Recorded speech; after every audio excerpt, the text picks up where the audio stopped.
Federal Executive Council approves establishment of 20 new private universities. Federal government assures of validation of COVID-19 vaccines. Plus, State Commissioner of Police Sikiru Akande reiterates pledge to tackle security challenges in Cross River State. Details shortly. Good evening and thanks for joining us on the news tonight. I am Oduak Etam. The Federal Executive Council has approved the establishment of 20 new private universities in the country. Amongst them is the Mariana Abacha American University of Nigeria, Kano. The Minister of Education, Adamu, announced this while briefing journalists after the council's meeting presided over by President Muhammadu Buhari. According to the report, the approval has also been granted towards enhancing the nation's industrialization drive. The Cross River State Command of the Nigeria Police Force has called on operators of public transportation to update or register their vehicles legally or face the full wrath of the law. A statement signed by the State Commissioner of Police, Mr. Sikiru Akande, indicates that the command is aware of criminalization of the use of unregistered vehicles, tricycle and motorcycles within Calabar metropolis and other major cities in the state. The release further reiterates the command's resolve to neutralize all criminal activities in the state and clamp down on offenders. Newly deployed Commissioner of Police Cross River State, Sikiru Akande, has pledged to ensure that security threats against the well-being of Nta Calabar and the state remains a thing of the past. This was during a visit by the management of the Nigerian Television Authority Calabar to the Commissioner of Police as a way of seeking collaboration for mutual benefit. Cecilia Julius has the report. The management's visit to the Cross River State Commissioner of Police is to seek collaboration with the police force in terms of security and development of content for transmission and for the improvement of safety at Nta Calabar.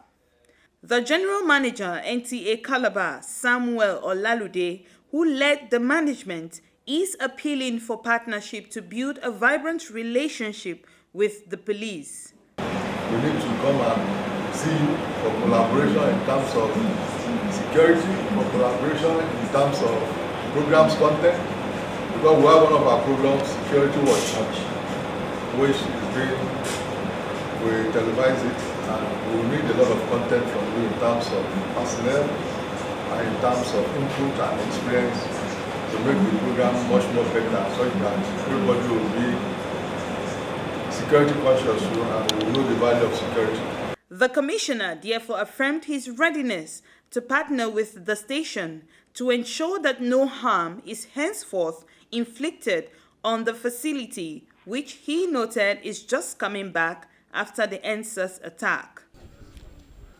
They should have that belief that no fly will come near them again now that we are here. I am assuring you we'll do everything humanly possible to protect everything that is of federal government interest and state government interest.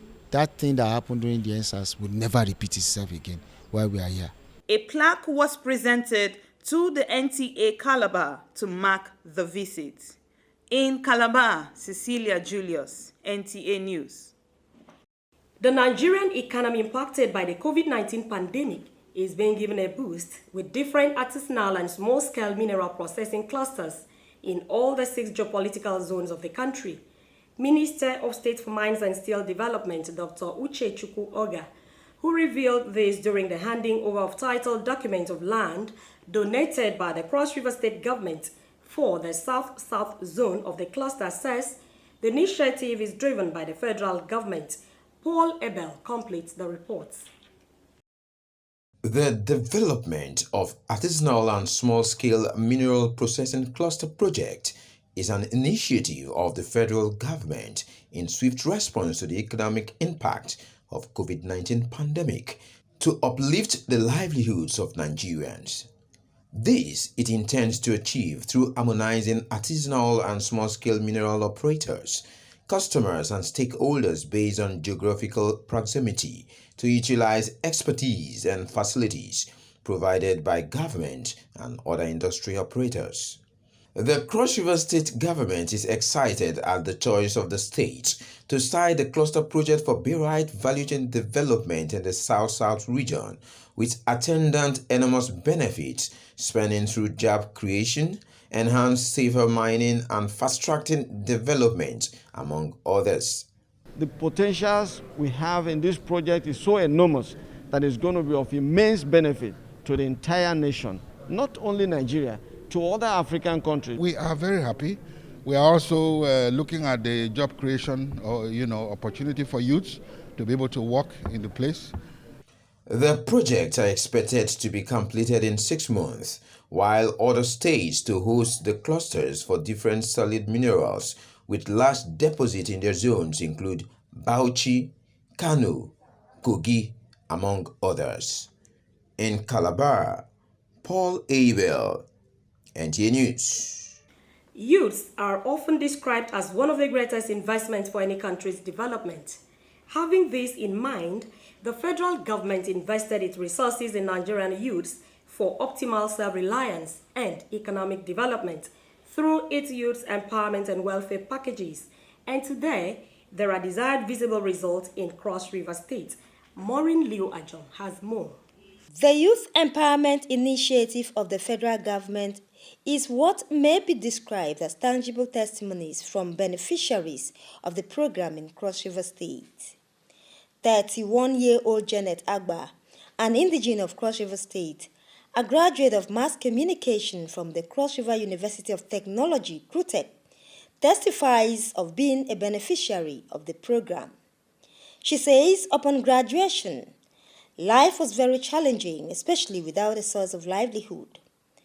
The opportunity offered by the federal government's empowerment showed up, and for her, this was life-changing. I graduated 2014. I went to service, came back. It was like that. Not until I saw this opportunity from ITF, which have really brought smile to my face. And challenge the world, I started my peanuts with just 1,000 naira. After production of the peanuts, I was able to deliver 3,000 naira, which I've gained 2,000 naira. From there, I went into buns, egg roll, I went into donuts. Then I went to my neighbors, I went to them, I said, I bake, I can be supplying you peanuts, I can be supplying you donuts. They said, okay, let's try. They started trying. Some of them started with, I can bet you that I started trying with even 200. They said, bring 5 pieces, which they gain 50 naira, and I get my 200. And when they saw that the patronage was okay, they had to please, let's step up to 500. Let's step up to 1,000.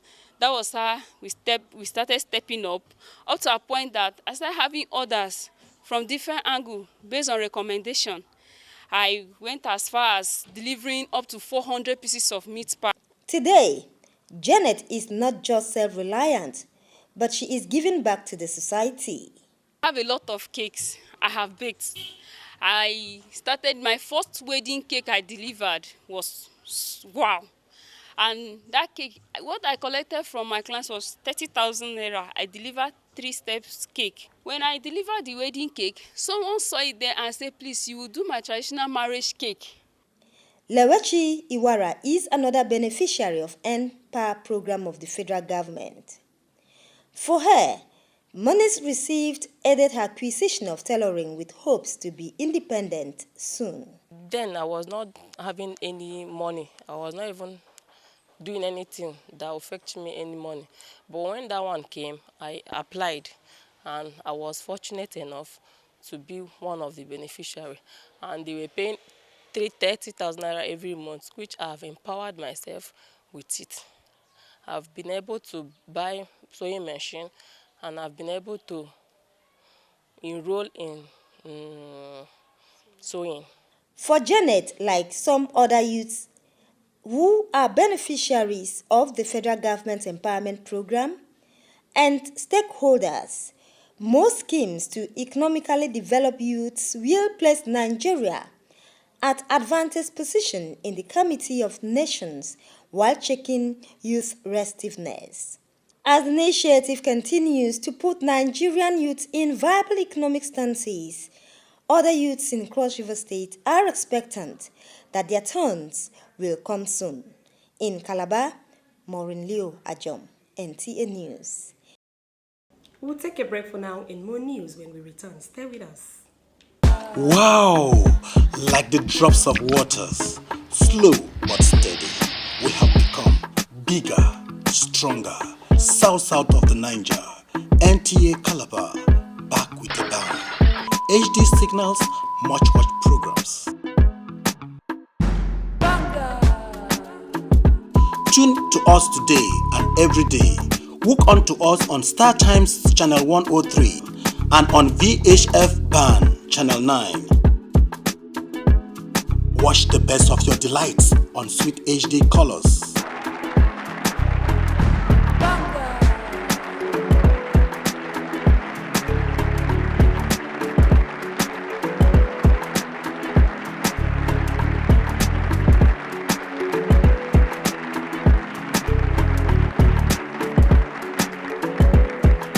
Nta Calabar, the station for the people.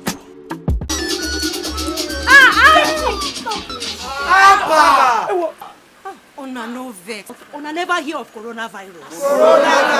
Prevention is better pass cure. See this thing. Hand sanitizer. Now one way to take prevent coronavirus with that. See, another one we say we go wash our hands clean with soap and with water. Another one we say when we want sneeze, we want cough. Oh yeah, may we dab together. Correct people. If you see say you get symptom of fever or difficulty in breathing, I beg, make you day your day, make you sit down. Nigeria, our culture they promote cleanliness. Let the celebration party. This message is from NTA and NCAC. Members of the public with any complaint concerning any of our programs should forward their complaints to the Nigerian Television Authority, Channel 9, Murtala Mohammed Highway, Calabar. Phone numbers 0906 198 3183, 0906 883 6550, email address ntacalabar@gmail.com, or to the National Broadcasting Commission, plus 32 Parliamentary Housing Estate, Second Gate, behind Zanzibar Hotel, Calabar. Telephone number 0818-445-9924. Email address nbccalabar@yahoo.com. Sign, Management.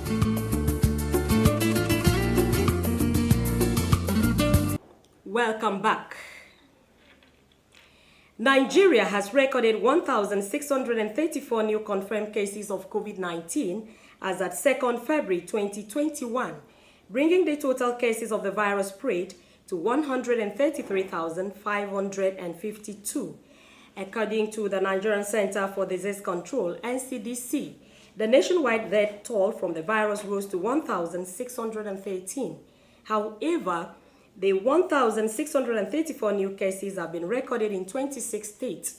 Lagos recorded the highest number of 440, followed by Anambra 160, FCT 188, Rivers 134, Abia 103, Oyo 90, Enugu 81, Osun 73, Gombe 54, Kwara 50, Ogun and Plateau State recorded 32 cases each. Others are Akwa Ibom State 31, Ondo 24, Borno and Delta State had 23 cases, while Ebonyi and Taraba State recorded 21 new cases each.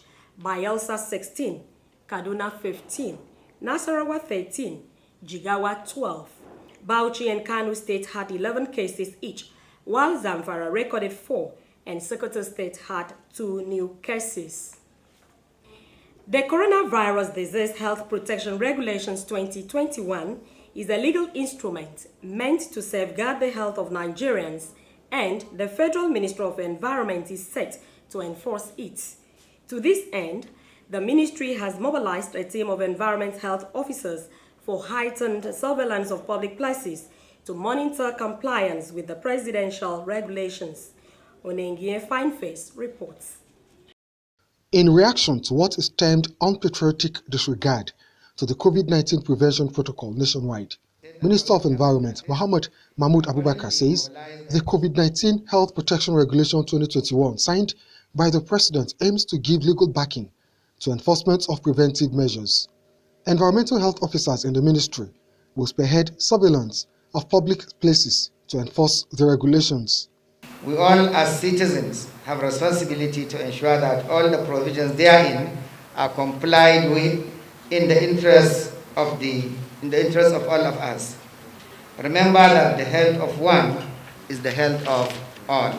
Failure to carry out this directive to monitor and enforce compliance, especially with non-pharmaceutical measures, will also attract sanctions. We are going to put a monitoring committee that will monitor the practitioners in the field. How far are they going as far as the enforcement of the regulation as contained in the 2021 HPRS? The ministry wants Nigerians, especially operators of public spaces, to increase the frequency of disinfection to contain spread of the virus. In Abuja, Onengiye Fine Face, NT News. The federal government has assured Nigerians that COVID-19 vaccines, like all previous vaccines, will be validated by NAFDA before they are administered on Nigerians. Yet, the social media has been awash with a rank of conspiracy theories about the COVID-19 vaccines. Correspondent Nta Calabar sought the opinion of health experts and analysts to distinguish the facts from fiction. Health experts describe vaccination as the safest and most effective public health intervention known to man. All of humanity have been vulnerable to the COVID-19 pandemic, but the vaccine brings succor and a lifeline to the human race. With a vaccine, all right, it will drastically slow down and reduce the spread and the fatalities. While Nigeria is still expecting her share of COVID-19 vaccines, conspiracy theories are moving faster than the vaccines. Common questions and concerns about the COVID-19 vaccine include: does it interfere with the human DNA? In this case, the messenger RNA that is injected actually goes into the cell and produces a piece of the viral protein that the immune system will recognize. But it doesn't integrate within human DNA. It doesn't.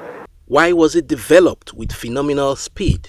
The mRNA technology is a new one because it took us 10 years to invent a vaccine using the modified traditional way, and then new technology it should also take us 10 years. No, it doesn't make sense.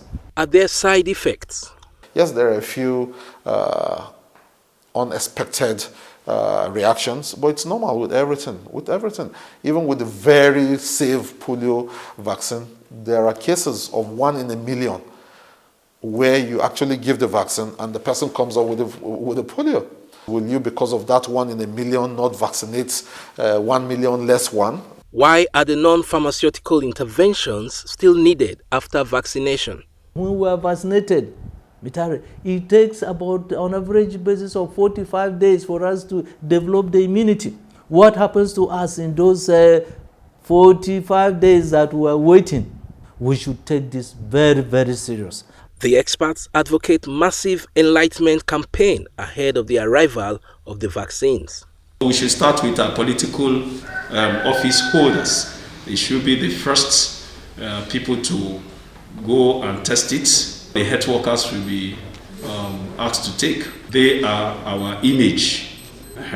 We want to see them brazen up to the fact that they are sure of what they are importing. In as much as we have the relevant bodies like NAFDAC that will ascertain whether it is still in good form before it is dispensed to anyone, I think we should have that faith in it. There is consensus among health experts that no government would want to procure vaccine for any purpose other than public health and safety. Meanwhile, courtesy of the COVAX alliance, Nigeria is expecting 16 million doses of the COVID-19 vaccine to roll out the national vaccination program. In Abuja, Nta Calabar, NTA News. Let's join our sport desk for sport updates. Welcome to Sports Update. I am Tamara Ibiwe. The Nigeria Basketball Federation has expressed optimism that the men's and women's basketball team will shock the world and win laurels in Tokyo. The Tigers on Tuesday pitched alongside Australia, as well as the winner of the qualifiers in Croatia and Belgrade, while the Tigresses will face Japan, France, and USA. Nigerians, however, say with good preparations, both teams will excel. It's not a group that's a walkover. We have the world number 1, the USA, in that group. We have the world number 5, France, in that group too. We also have Japan, who are the hosts, and number 10 in the world too. The Tigresses are number 14 in the world, so you can tell that that is a really, really strong group. Well, despite the fact that it's that strong, I believe that the girls can pull a surprise when it gets there. In football, the Nigeria Football Federation says the national under-17 football team, Golden Eaglets, will be called to camp soon to begin preparations for the Africa Under-17 Championship in Morocco, July 2021. NFF General Secretary Sanusi Mohammed says winning trophies is not the federation's priority, but building a team for the future. What we intend to do is to call them to camp immediately, do another screening, before the team, and then expose them to quality-friendly matches here in Nigeria, and of course even abroad, because that has been our system. So we'll continue to do that and make sure that we prepare them very well. Now to tennis. Less than a week to the first Grand Slam of the year, organizers of the 2021 Australian Open have announced the introduction of live electronic line calls, saying movement activated and pre-recorded voices will be used for the terms out, foot fault, and fault in matches during the tournament. This is to reduce the number of staff on site due to COVID-19 pandemic. And that's it on Sports Update. I am Tamara Ibiwe. To end the news, a recap of the major stories. The Federal Executive Council has approved the establishment of 20 new private universities in the country. The federal government has assured that the COVID-19 vaccine will be validated by the National Agency for the Food and Drug Administration and Control before they are administered. You also heard in the news that the State Commissioner of Police, Mr. Sikiru Okonde, has promised to ensure that security challenges plaguing the states and Nta Calabar will soon become a thing of the past. That is a package for this evening. Thanks for watching. Good night.